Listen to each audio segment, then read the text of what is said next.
habíamos visto campos escalares y hemos visto la representación gráfica.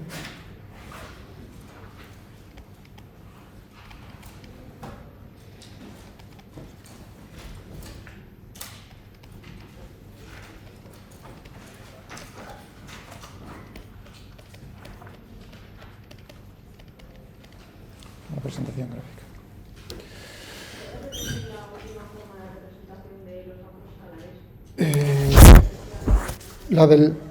La del plot 3D. ¿Te refieres a esta? Pues es simplemente una representación, o sea, si tienes un campo escalar bidimensional, como el que estuvimos viendo ahí, es decir, en el plano XY, no solo bidimensional, sino además plana, en el plano XY, pues lo que hace esta representación es una representación como topográfica, es decir, que si lo que teníamos ahí era así, representábamos la densidad de carga superficial.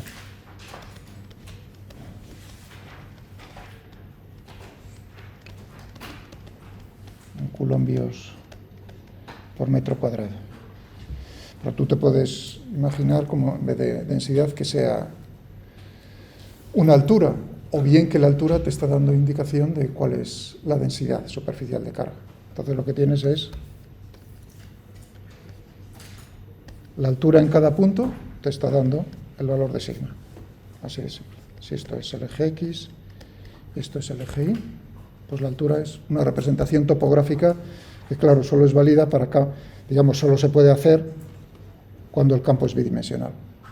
Porque si no, estaríamos con un campo tridimensional en 4 dimensiones y eso ya no podemos hacerlo, ni imaginarlo. Bien, o sea que es simplemente lo del density plot, contour plot, plot 3D, todas ellas son para campos que habíamos visto bidimensionales en el plano XY, son 3 formas de ver lo mismo, alguna más bonita que otra, y la pregunta que os hacía es, en ese archivo al final tenéis con las montañas superpuestas en esa zona, ¿no? Entre, no me acuerdo si menos 4, 4 en cada una de las direcciones, o menos 3, 3, cuál es la superficie, suponiendo que eso fuese una superficie topográfica, ¿no? Entonces, ¿cuál es la superficie que tenemos ahí? Ya, pero hay que tener en cuenta, claro, que sube y baja, por lo tanto no es tan sencillo como decir si es menos 3 hasta 3, 6 por 6, 36, eso no es así. La superficie es mayor, entonces cómo calcularla es lo que tenéis ahí, lo cual lo hice en ese archivo porque me parecía que era interesante como aplicación, decir, hombre, ingenieros de minas, topografía, ¿no? Yo diría que tiene su interés. Vale, echadle un vistazo.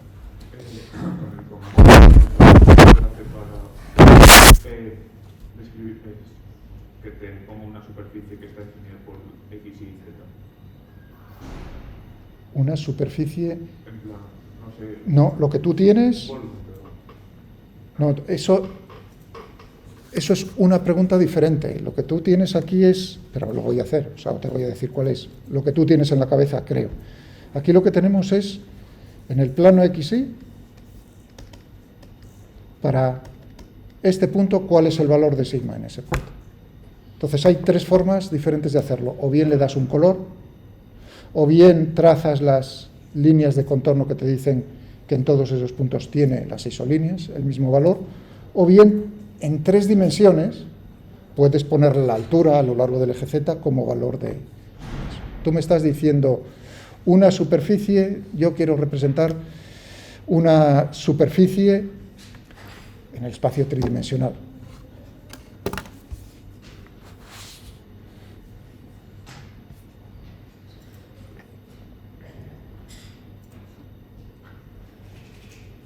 ¿Le has echado un vistazo a la documentación?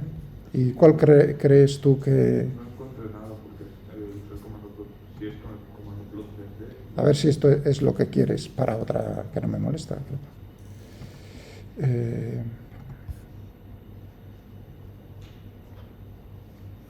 Mira, contour plot 3D. Un plot en 3 dimensiones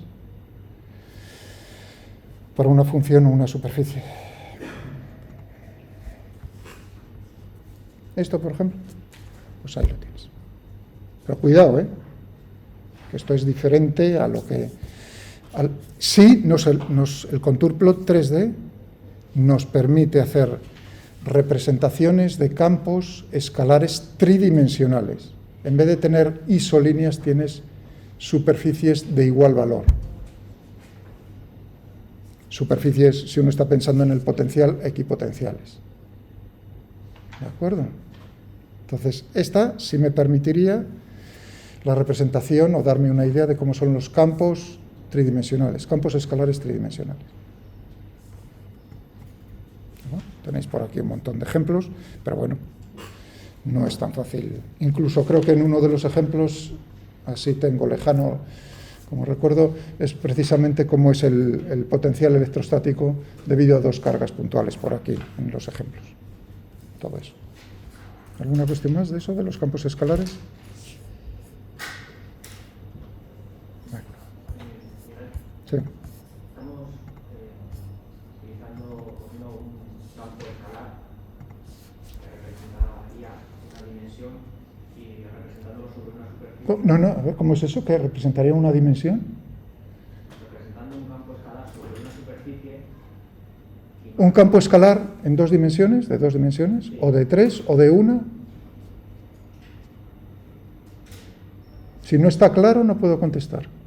¿Tú tienes un campo escalar? Un campo escalar sobre una superficie, dos dimensiones. O sea, 2D. Muy bien.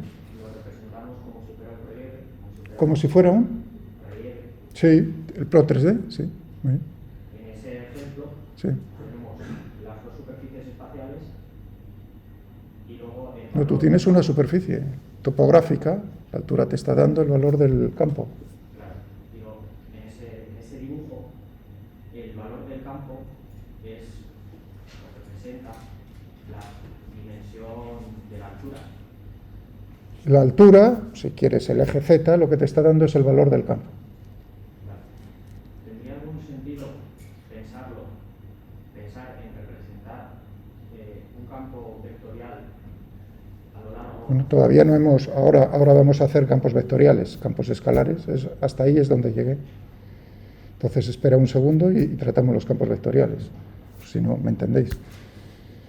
Os animo a que todas las preguntas estas las pongáis en el foro, ¿de acuerdo? Vale. O sea que, muy bien, y animaos a escribir, que no muerde el teclado. Si ponéis en TikTok muchas cosas que no se deben poner, que uno suelta el dedo demasiado rápido, iba a decir, aquí estamos en un grupo bastante más reducido. Los errores, digamos, tienen menos consecuencias, ¿vale? Es una broma.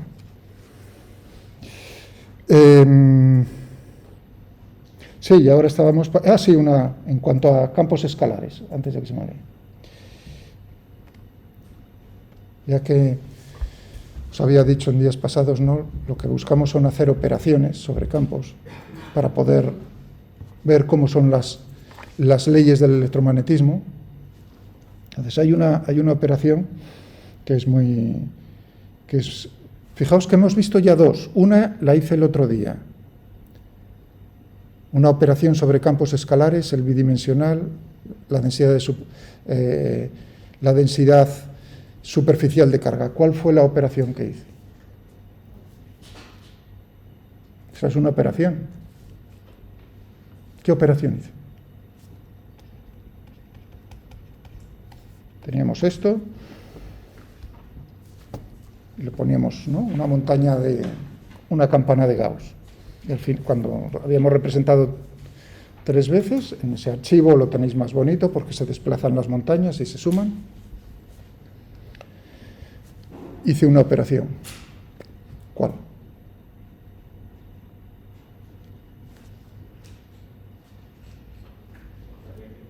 ¿Perdón? La gradiente, no. Esa no la hice. No, esa no la hice. Bueno, imaginaos que depende de esto y lo he aprobado, la pregunta esa. ¿Entendéis?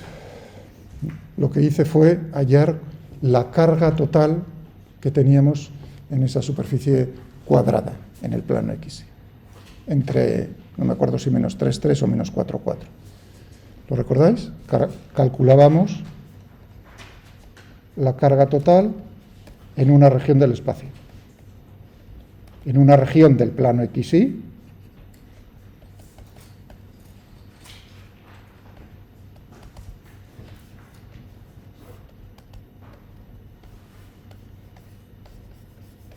hacíamos una representación gráfica de 3 maneras y al final decíamos, oye, ¿y cuánto vale la carga total? ¿Y qué es lo que hacíamos entonces? Integrar. O sea, que la discusión que hice acerca de distribuciones continuas de carga, todo ese rollo, ¿no? Pues no ha calado del todo bien, porque si no, todo ese tiempo que invertí en hacerlo ahora sería inmediato. Si teníamos sigma como hacia el ds, recordad que lo hacía sobre todo con las de volumen, ¿no? Y teníamos también las lineales, cómo repartes la carga en el espacio. Entonces, ¿qué teníamos aquí? Teníamos ese. Fijaos que esto está definido en el punto XY, es decir, que nos cogemos en un punto de coordenadas XY una superficie infinitesimalmente pequeña alrededor. ¿Cuánta carga tiene? Diferencial de Q. ¿Cuál es el área? Diferencial de S. Hacemos el límite y de ahí lo que obtenemos es la densidad superficial. En ese modelo, que la superficie esa tiene que tener un montón de moléculas, ser suficientemente pequeña para que tenga sentido el límite, pero suficientemente grande para pensar que la carga está distribuida a distribuciones continuas de carga o de masa. Entonces decíamos, si esto es así, te están dando esto, pues entonces lo único que tendrás que hacer es la integral de superficie. Y eso es lo que hacíamos el día pasado, si recordáis.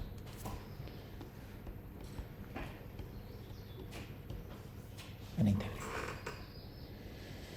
O sea que eso es una operación, ¿no? Digo yo, ¿o no? ¿No es una operación sobre un campo escalar? Hemos operado, hecho algo con ese campo escalar. Y ese tipo de operación es una operación integral, ¿no?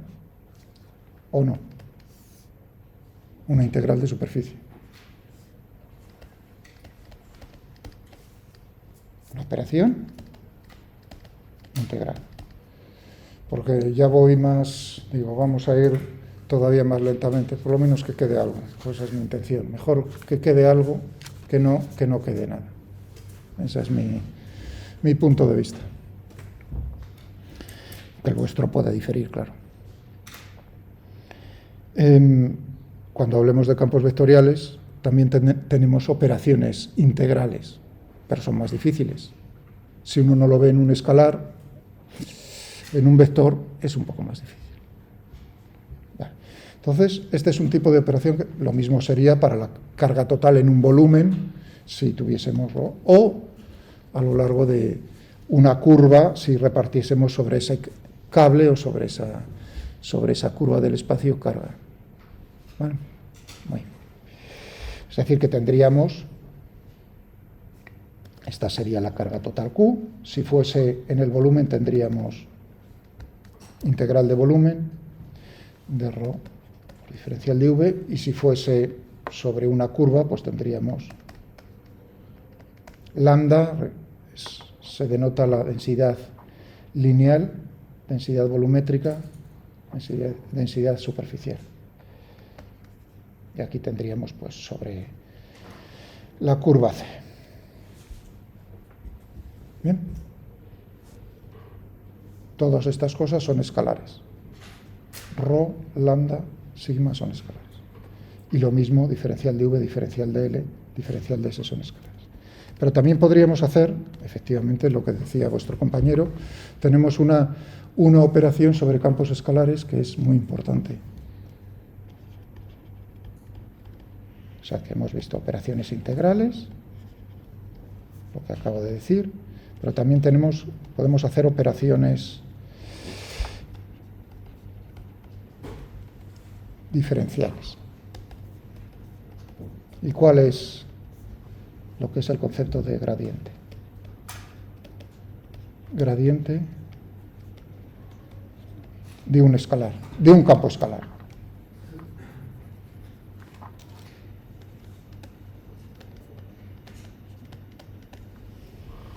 Pues vamos a por ello. ¿De acuerdo? Pensad, por sencillez, que seguimos en un campo escalar bidimensional, en el plano XY, para hacer ahora los dibujos. ¿Bien? Da igual lo que represente. Tenemos aquí plano XY. Y yo estoy en este punto. Fijaos, por ejemplo, que tengo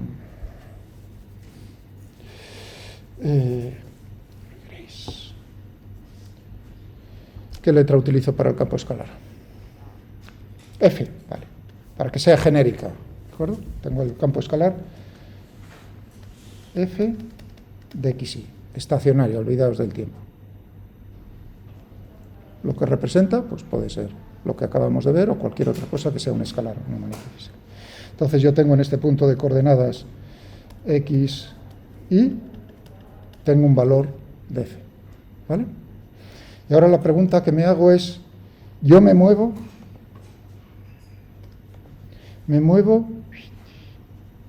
a un punto cercano, ¿de acuerdo? Me muevo a otro punto cerca del original de coordenadas X. Y lo que quiero hallar es cuánto ha variado ese escalar F cuando me he movido un poco en el espacio. Repito, quiero saber, como me voy a lo de poco, ya os estáis imaginando, infinitesimalmente cerca. ¿Cuánto cambia? Es decir, que en este otro punto, tendremos, ¿de qué coordenadas tendremos? Pues nos habremos movido un poco en coordenadas cartesianas diferencial de X y en Y diferencial de Y. Es decir, que tendrá componentes X más diferencial de X y más diferencial de Y. ¿Bien? Entonces el valor de f en X más diferencial de X y más diferencial de Y será el valor que teníamos original más lo que ha cambiado, el diferencial. Si nos movemos poco, una distancia infinitesimal, es decir, que tenemos lo que se llama el diferencial total.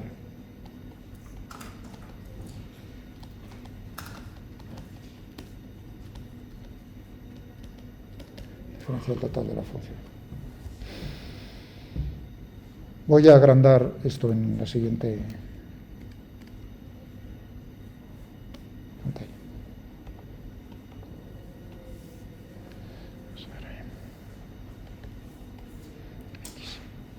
O sea que me muevo, voy a ponerlo, si queréis, a este otro punto. Y lo voy a poner aquí en grande.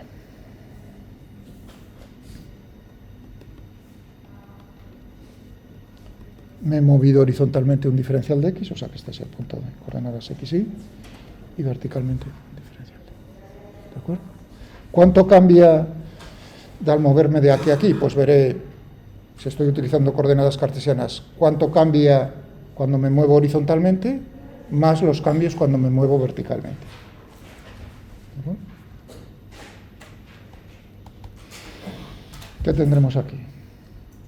Fijaos que f es una función de x y y.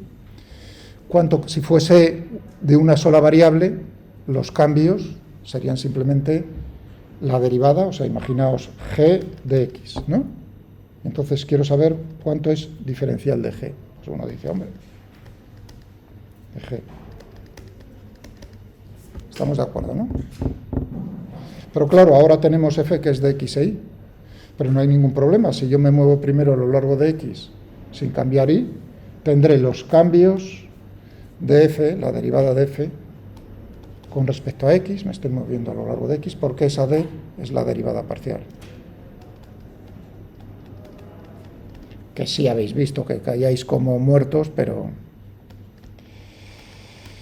la derivada parcial de la función. Caíais que vamos. Y luego, cuando estoy ya en este punto, esto en coordenadas cartesianas. Si estuviésemos en 3 dimensiones, le añadiría naturalmente lo correspondiente a z. Lo estoy haciendo solo en x. ¿De acuerdo? Muy bien, pero claro, este vector, ¿no?, de moverme de aquí a aquí, es un vector de componentes diferencial de x, diferencial de y, ¿no? Eso quiere decir que esto lo puedo poner... Vamos a borrar por aquí.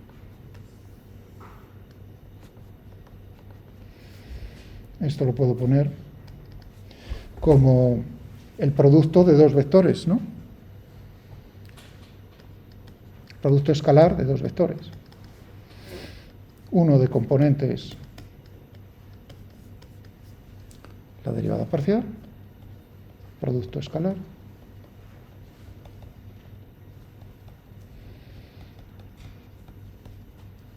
diferencial de. Y este vector recibe un nombre.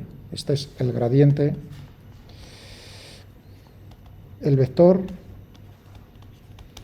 gradiente del campo escalar, o del escalar. Fijaos que lo que me está diciendo es cómo es la variación de eso. Imaginaos que F fuese la temperatura. Me está diciendo los cambios de temperatura por cada metro que me muevo en el espacio, en una dirección. Bueno, pero fijaos, es un vector, módulo. O sea que tengo que explicar cuál es el módulo, la dirección y el sentido. ¿Entendido? Vale. Es decir, que lo tendríamos aquí. Vamos a darle diferencial de f, ¿no? Lo voy a escribir el gradiente. Podría escribir gradiente de f por diferencial de r, lo que me he movido en el espacio. O bien el operador. Este operador, este triángulo, ¿lo habéis visto? ¿Y cómo lo llamáis? ¿Eh? No, es solo el triángulo, sin f.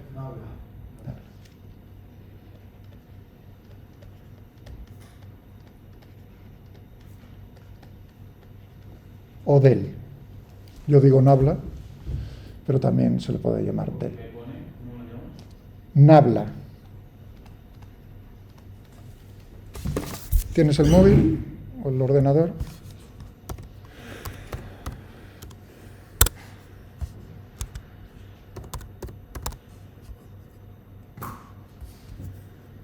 Bueno.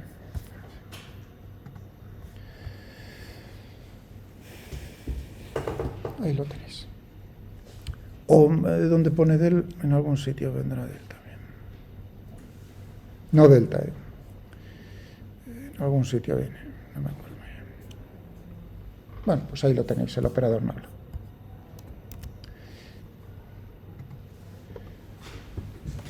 Y este operador se define como si fuese un vector. En cartesianas, bueno, y si tuviese la tercera en z, lo estoy poniendo solamente en 2 dimensiones, es la derivada parcial con respecto a x, la derivada parcial con respecto a y, la derivada parcial con respecto a z. Eso no es nada, salvo que esté operando sobre algo. Aquí en este caso lo que tenemos naturalmente es que está operando sobre f. Es decir, que uno dice, si le pones esto, f, tendrás esto en cartesianas. En otro tipo de coordenadas, pues tendríamos que hacer otra cosa diferente. Es lo más sencillo en cartesianas. Bueno, ya veremos que también, entonces, este operador nabla depende de si opera, es el producto de un vector por un escalar, ¿no? F es un escalar, pues entonces el escalar por cada una de las componentes del vector. Así de simple. Si tuviésemos ahí a la derecha un vector, que ya veremos, pues entonces podremos hacer 2 tipos de operaciones, ¿no? El producto escalar de vector por vector o el producto vectorial de vector por vector. Y ambas operaciones tienen significado físico. ¿De acuerdo? Uno nos va a decir cómo diverge algo y el otro cómo rota. Pero bueno, ahora estamos con el gradiente sobre el escalar. Y acabo de decir, bueno, vamos a ver el significado físico del gradiente. Es un vector, módulo, dirección y sentido. Si yo hecho aquí de esta manera, ¿no? Vamos a ponerlo. El producto escalar de dos vectores será el módulo de uno. Fijaos, en los libros yo siempre le pongo el signo de vector arriba. En los libros no, porque pueden ponerlo en negrita. ¿De acuerdo? Pero escribiendo a mano tienes esa dificultad. Tienes que poner el signo de alguna manera. Y veis que lo pongo sobre los dos, para dar cuenta de que todo ello es un vector. Vale. Eso es notación, pero bueno, es importante porque lo voy a escribir unas cuantas veces. Entonces tendremos aquí módulo de uno, módulo del otro, por el coseno del ángulo que forman ambos vectores. Voy a llamarlo θ. Este es el ángulo que forma ese. ¿En qué dirección me he movido? Porque claro, si yo estoy en el punto de coordenadas x, y, yo me puedo mover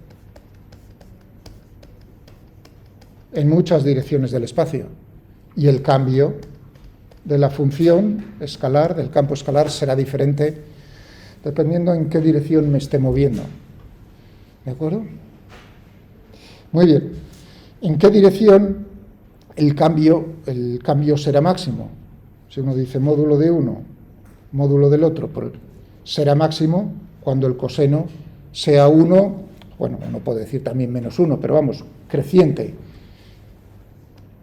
Si θ es igual a 0 grados, ¿no? Pues entonces tenemos que el coseno de θ es igual a 1. Eso quiere decir, eso ya nos está indicando decir, ¿en qué dirección está el vector gradiente? En aquella dirección en la cual los cambios de f son máximos. La dirección, el vector gradiente te está diciendo la dirección del espacio en la cual ese escalar, temperatura, densidad, lo que sea, pensad en la temperatura. Aquí la temperatura es un campo escalar, ¿eh? ¿De acuerdo? Y además, siguiendo el modelo del continuo, ¿vosotros creéis que la temperatura está definida? A ver si pillasteis lo del otro día. Que ser ingeniero no significa, digamos, que uno tenga que anular ¿no? las intenciones de entender las cosas, no aprenderlas de memoria, así dicho cordialmente. ¿Vosotros creéis que la temperatura está definida en todos los puntos del espacio? A ver. ¿Sí? Eso es una mentira común. Primero tenemos que tener claro qué es la temperatura, ¿no? Es una medida, ya lo veréis en termodinámica, o quizás habéis visto un poco en física 1, ¿no? Lo que me está diciendo es una medida de cómo es la energía cinética promedio de las moléculas que tenemos aquí en el aire. Claro, pero resulta los átomos. Eso quiere decir que si yo pillo un punto donde no hay ningún átomo, entonces, ¿cuál es la temperatura? Y además, es un promedio, es decir, que necesitas también un montón de átomos o moléculas para poder hablar de temperatura. Es un promedio.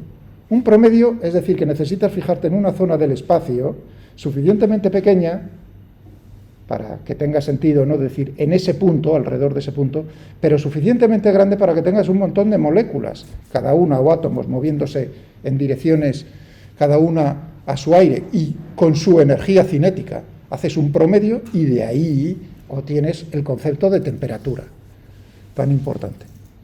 Es un promedio, por eso en física, termodinámica, se le llama mecánica estadística. Mecánica, estadística de la mecánica, de muchos cuerpos. Entonces, siento contradeciros. Aquí, en la inmensísima mayoría de todos los puntos del espacio, no hay definida ninguna temperatura, salvo que uno esté haciendo ese modelo. ¿Está claro? Es decir, ¿tiene sentido hablar de la temperatura? Estoy hablando aquí del aire.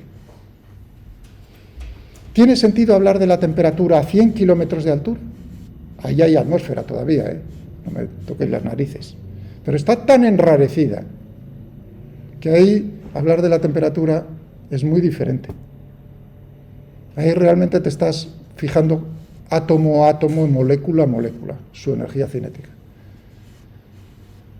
Por eso hablar en el espacio, que siempre hay materia, por muy enrarecida que esté, hablar de la temperatura hay que tener mucho cuidado a qué se está refiriendo. ¿Vale? Pero aquí, evidentemente, en distancias en las cuales nosotros podamos comparar frente a distancias, pues la mesa. Ahí tienes, ¿no? En 1 milímetro tienes una cantidad de moléculas tan grande que puedes definir la temperatura, es decir, puedes aplicar el modelo del continuo. A ver si esto también nos sirve para la termodinámica. Bueno. Bien, estamos en ese modelo. Eso quiere decir que sí tengo definida la temperatura en cada punto del espacio, de esa manera, pero la tengo definida. Y ahora digo, claro, es diferente, ahí en la ventana pues estáis pasando frío, ahí hace, ¿no? Es diferente. Y ahora es, ¿en qué dirección, yo estoy aquí en este punto, en qué dirección del espacio me tengo que mover para que las variaciones de temperatura sean máximas por metro que me mueva en esa dirección, por unidad de longitud? Esa dirección es la dirección del vector gradiente. Está apuntando en esa dirección en el sentido creciente, o sea, que crezca la temperatura, y además, ¿cómo es su módulo? Precisamente, ¿cuántos grados Celsius o cuántos Kelvin por metro que te estás moviendo en esa dirección? Es decir, que yo puedo tener una diferencia de temperatura de 10 Kelvin con una separación de 1 metro, o de 10 Kelvin con una separación de 1 kilómetro. Es la misma variación de temperatura, ¿estamos de acuerdo? 10 Kelvin. Pero el gradiente es totalmente diferente. Las variaciones a lo largo del espacio, el gradiente, variaciones a lo largo del espacio, eran mucho más lentas en el caso segundo que puse. Bueno, pues ahí tenemos ya cuál es, y no lo voy a escribir a mano, lo que es el gradiente de una escala.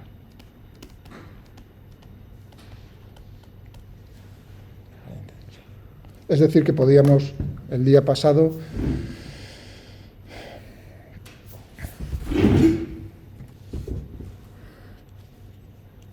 vamos a cogernos. O voy a abrir, creo que tenía aquí, un segundo. Creo que tenía el archivo justo del otro día, no.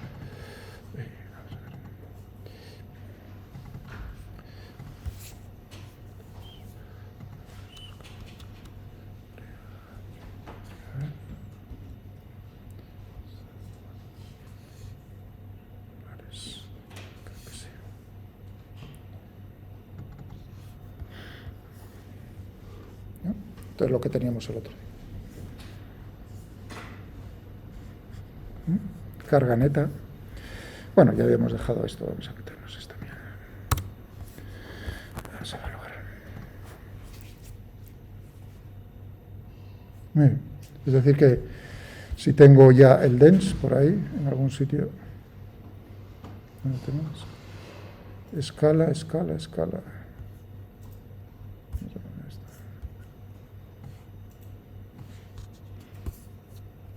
Ah, porque lo había puesto después.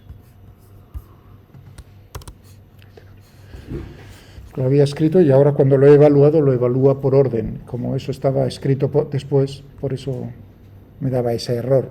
Veis aquí escala. Muy bien. Vale. Entonces tendríamos el gradiente. Tendríamos un vector y tendríamos que hacer la derivada parcial de dense de x, y con respecto a x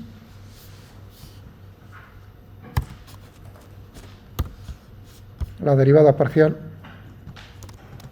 lo podéis escribir bonito, pero yo no lo hago, prefiero escribirlo de esta manera. Tenéis aquí las derivadas parciales.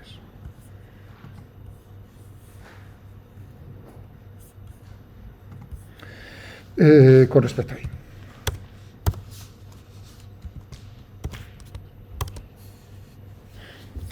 Ahí tenemos. Como tenía simetría este problema, pues tenemos lo mismo. Y ahora, pues, para cualquier valor de x y de y que a mí me interesase, o podía también haber utilizado la función gradiente, graph.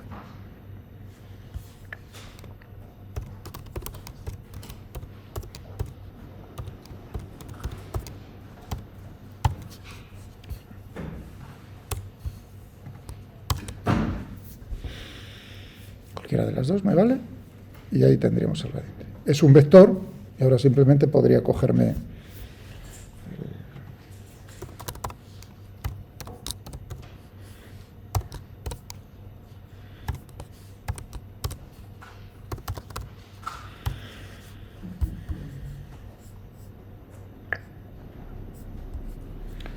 componentes 2.5, 1.3.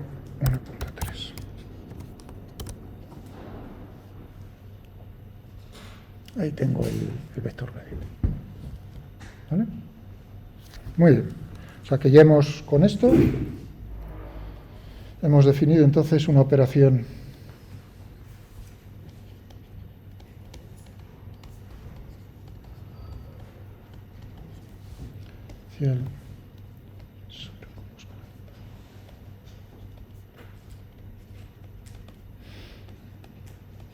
y esto me ha permitido hablar ya de un operador, se le llama operador nabla en cartesianas.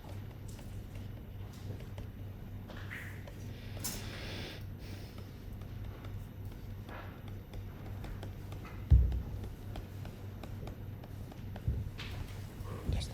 Bueno, probablemente está repetido de lo que hayáis visto en matemáticas, no hay ningún problema. Pasemos a campos vectoriales.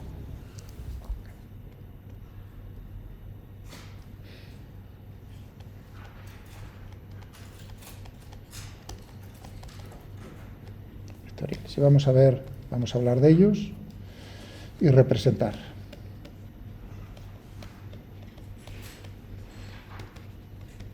Representación gráfica. Y luego veremos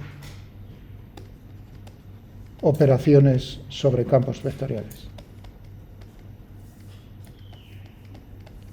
Y una vez que tenga hecho eso, podemos hablar un momento antes de hacer más cosas de las leyes de Maxwell. Una vez que tenga esto, puedo volverme al archivo de Feynman y dar la visión de conjunto y luego volvemos otra vez hacia atrás. ¿De acuerdo? Pero necesito esto. Y ahí veréis cómo tengo tanto operaciones integrales, que tendré dos, operaciones diferenciales, acabo de decir hace un momento divergencia, rotacional, pues cosas de esas. Vale, pero vamos primero a la representación gráfica. ¿Qué vamos a cogernos? Pues vamos a cogernos, por hacerlo bonito y que no se os olvide, que tenéis que estudiarme el Purcell, el capítulo 1, pero vamos a cogernos como ejemplo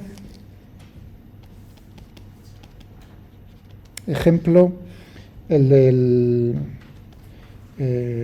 del Purcell, si no me equivoco, el apartado 1.7. El campo eléctrico. ¿De acuerdo? Es decir, que ya tenga un sentido físico claro en nuestra asignatura. Hablé el otro día del campo gravitatorio, de masas puntuales, pues dar el salto al campo eléctrico creado es decir, la ley de Coulomb es inmediata, ya lo tenéis en la cabeza. Y luego lo que hace el Purcell en el 1.7 es cogerse dos cargas puntuales,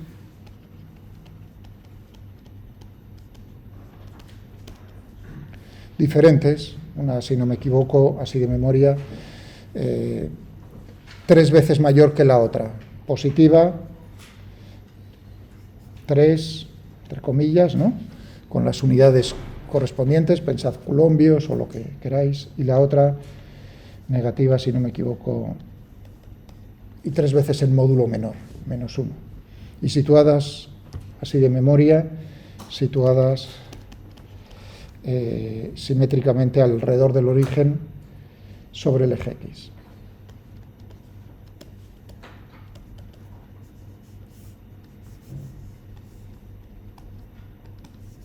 Es decir que vamos a poner aquí la -1 y aquí la carga 3. ¿Bien? Vale. ¿Cómo está definido el campo eléctrico? Lo mismo que el campo gravitatorio. podríamos poner una carga, prueba en un punto del espacio, ver la fuerza que ejercen las otras dos, principio de superposición, bla, bla, dividimos por la carga y entonces tendremos que el campo eléctrico neto en un punto lo vamos a representar en dos dimensiones. Campo eléctrico neto tendríamos E. ¿Qué tendríamos? El campo en el punto de coordenadas X, Y. Bueno, tendríamos, he dicho simétricamente, a lo largo del origen sobre el eje X. Pues tendríamos primero, por ejemplo, la de la carga, si queréis, la carga positiva, 4pi. Voy a utilizar ya, en vez de la constante de Coulomb, lo voy a poner ya sistemáticamente de esta manera, utilizando la permitividad del espacio libre. 4pi dividido por epsilon sub 0, y tendríamos la carga, vamos a ver, vamos a poner, si queréis,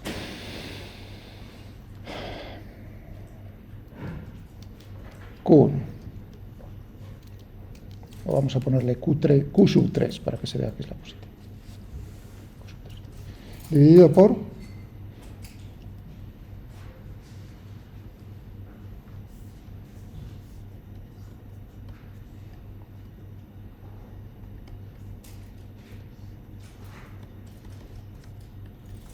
tendré que ver cómo es la distancia entre esos dos, ¿no?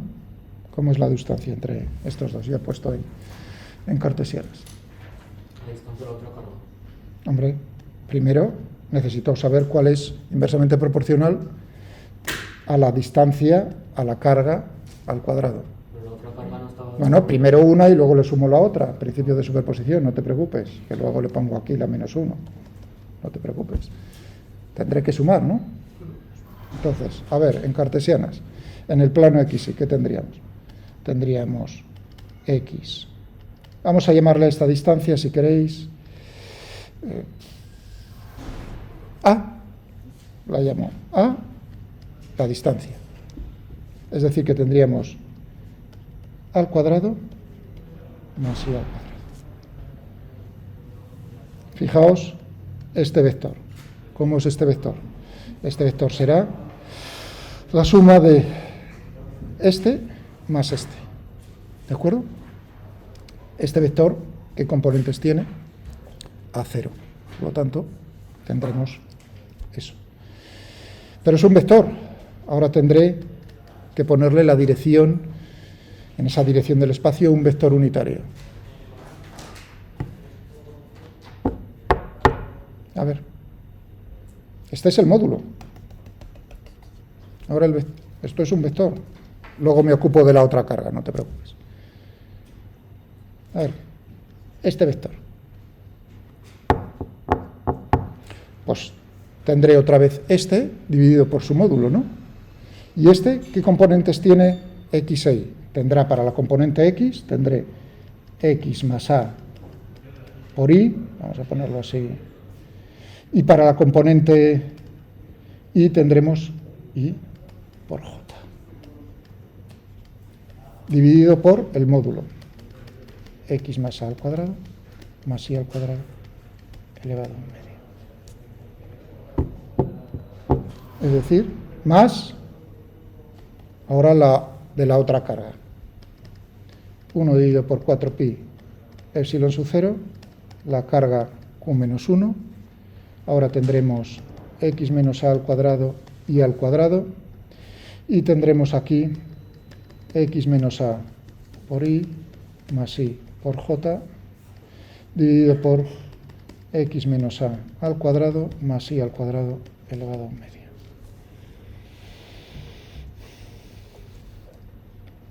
Todo esto lo podemos juntar y tendríamos aquí 1 dividido por 4pi epsilon sub 0, tendríamos Q sub 3, tendríamos X más A al cuadrado más Y al cuadrado elevado a 3/2 por todo el vector X, X más A por Y más Y por J.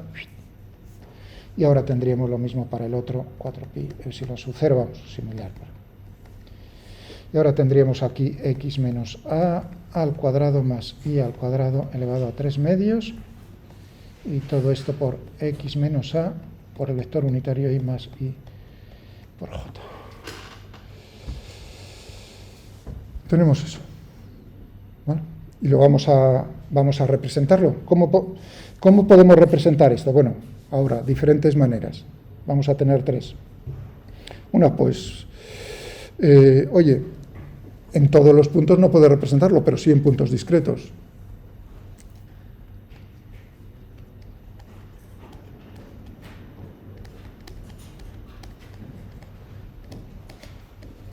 Os estoy diciendo, esto que vamos a hacer está en el Purcell 1.7.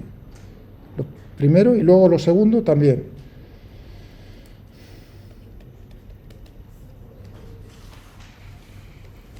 Podría ser igualmente espaciados, si queréis, no tendría por qué ser discreto igualmente espaciado, pero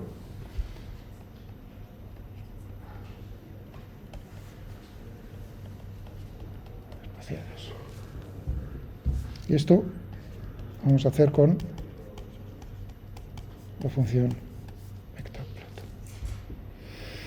Bien, pero tengo ahí ¿cuánto vale A? Si tengo que hacer una representación gráfica, hombre, podría ahora rápidamente decir, pongo 3, pongo menos 1, pongo A igual a 1, ¿no?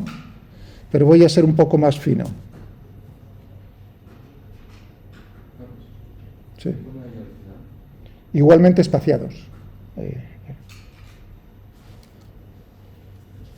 Entonces, fijaos lo que tenía aquí.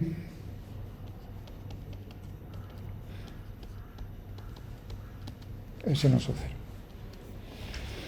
Voy a hacer la representación adimensional. Es decir, que valga para estos valores o para cualquier otro. Voy a comparar el campo eléctrico, tengo que comparar el campo eléctrico frente a un campo eléctrico para hacerlo adimensional. ¿Cuál va a ser? Pues el de la carga 1, si queréis. 1 dividido por... Si yo tengo esto, para la carga Q3, tendría 3 veces y tendría aquí, teníamos X más A, ¿no? Esto es una X más 1 al cuadrado por el vector, el vector Y dividido por X dividido por A más 1 elevado al cuadrado más Y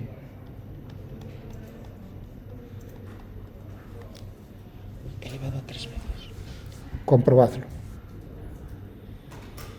Ahora X, fijaos que A es una distancia, esto es adimensional, esto es adimensional, adimensional, las dimensiones vienen dadas todas y esas dimensiones son correctas.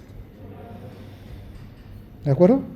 Y ahora para el otro término, pues tendríamos una cosa parecida, 4pi epsilon sub 0, 1 al cuadrado, y aquí tendríamos menos 1 por la carga, y bueno, no lo voy a escribir todo porque si no me voy a aburrir. Donde teníais X es X dividido por A, y donde teníais A es 1, porque estáis dividiendo A por A.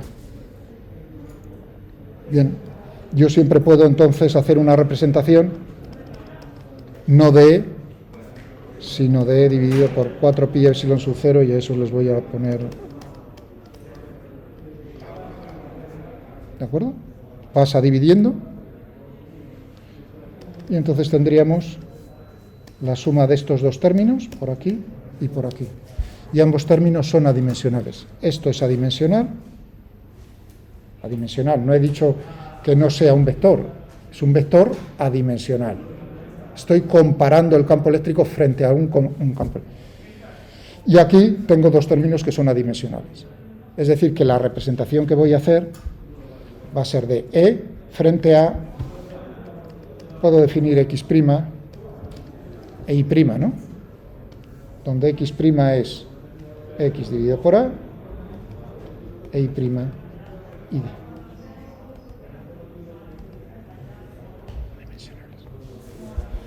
Esto se hace muchas veces en física, porque si no tendría que darle valor a Q, a epsilon sub 0. Realmente a mí lo que me interesa es la forma de la función, del campo vectorial. Eso es lo fundamental. Y va a dar igual la forma, tenga un valor para epsilon sub 0, el que es real, o tenga un valor para A. Y si lo pongo a 2 metros del origen, ¿va a ser diferente que si lo pongo a 1 metro? La forma va a ser la misma. ¿De acuerdo? La forma del campo. Muy bien, pues vamos a definirlo. Vamos a ponernos.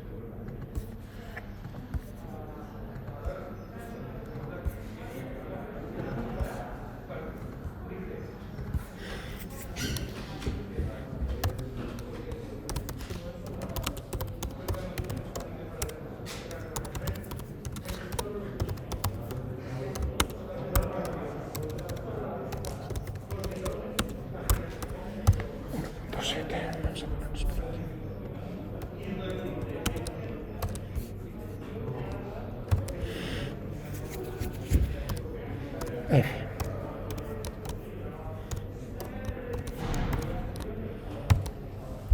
Este F que pongo yo ahí es el dividido por todo esto. ¿Está claro? Todo esto es F. Muy bien, y teníamos aquí un vector que era 3.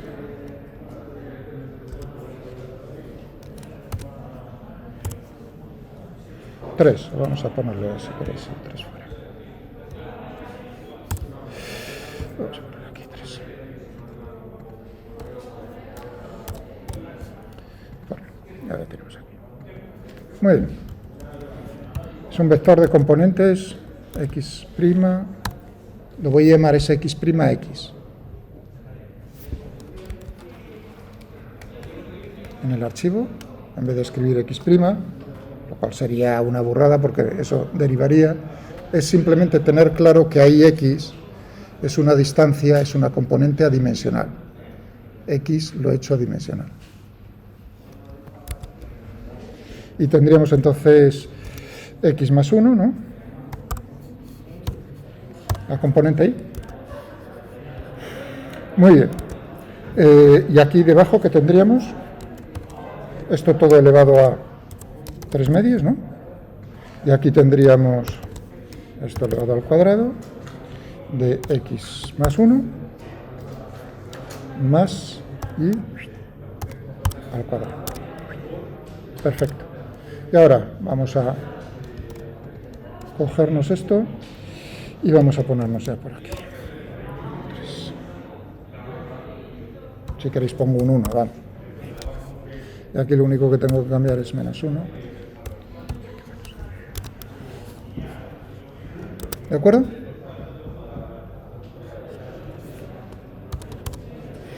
Ahí tengo F. Es decir, que si tengo aquí para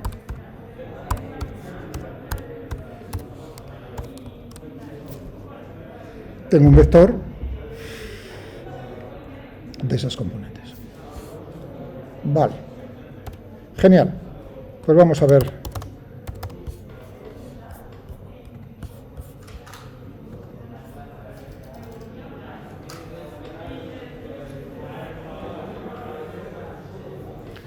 Visualización de funciones vectoriales, de campos vectoriales. Ahí lo tenemos.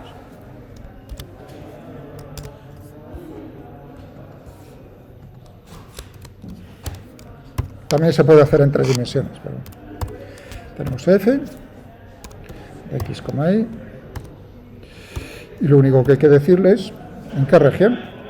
Vamos a ponerle, si queréis, esa menos 3.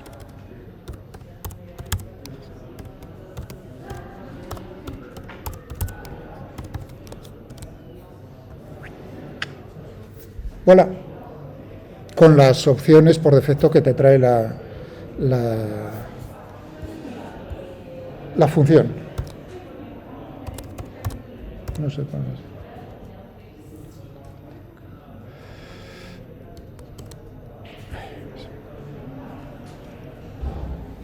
El color ahí por defecto te está diciendo cómo es la intensidad, el módulo de ese vector.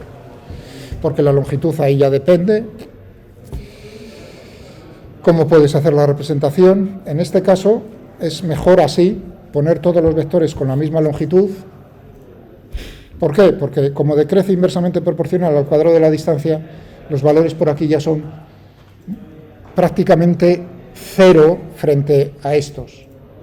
Es decir, que aquí ya no me aparecerían los vectores si los dibuja. Únicamente aquí alrededor podría dibujar algo. Se puede forzar para que lo hagas. Entonces lo que hace es decir, no, aquí que te dé la idea de la dirección y el sentido, y luego con los colores, pues que te dé una idea de la intensidad. ¿De acuerdo? Esta es la representación, podríamos hacerlo desde más lejos si queréis, y el número de vectores, todo eso se puede escoger, pero ahora ya. Otra. ¿Bien? ¿Veis aquí cómo va la carga positiva, no?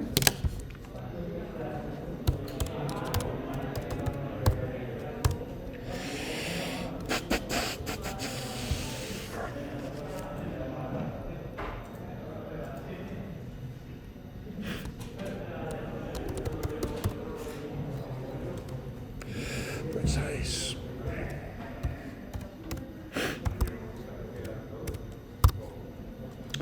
Cero, uno.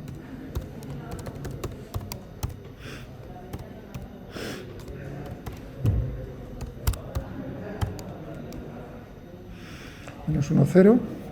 Y vamos a poner el otro.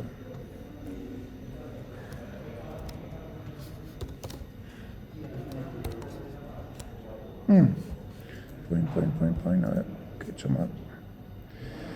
Un par de números. ¿Dónde lo he puesto ya? Sí. Aquí. Un poco gordete esto.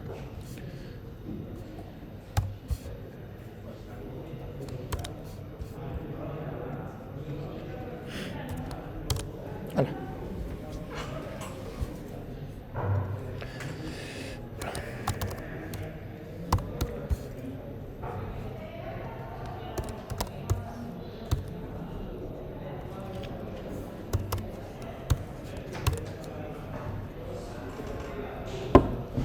¿Sí? Bueno, esto lo tenéis ya ahí, en Moodle, los tenéis ahí en Moodle. Ahora vamos a hacer la pausa y luego ahora vamos a hacer la más importante, que es la de las líneas de corriente o líneas de campo. ¿Vale? Son y 11, pues, y 20 todos sentados, ¿vale?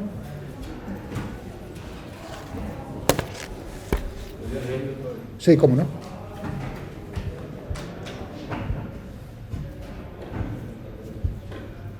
Dime.